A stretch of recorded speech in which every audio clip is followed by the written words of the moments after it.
gumagamit ng drugs.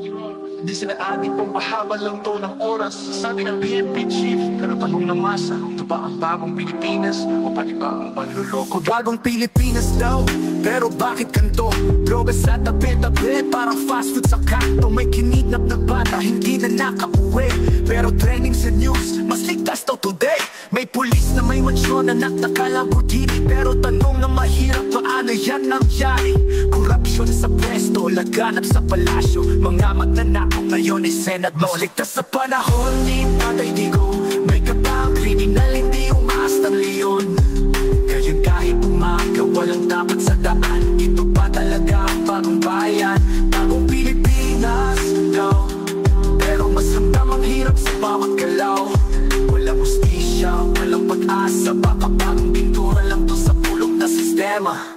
Gumagamit daw ng droga, papalipas lang ng oras, pero ilang buhay na bang nauwi sa hukay. Di raw sila adik, sabi ng itaas, pero parang okay lang basta di ka mahirap.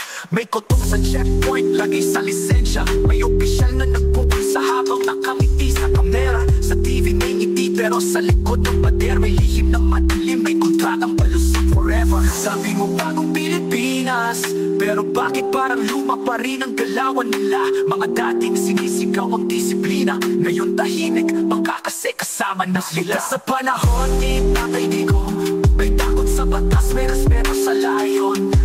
Ngayon kahit pulis, may tanong kung kanino ba to, magsama ng tao para lang sa may konekto.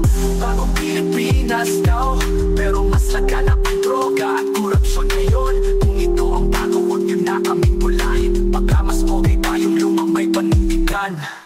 Ang gumagamit ng drugs, hindi sila adik, pero sa totoo lang, ang tunay na adik, yung sabik sa kapangyarihan.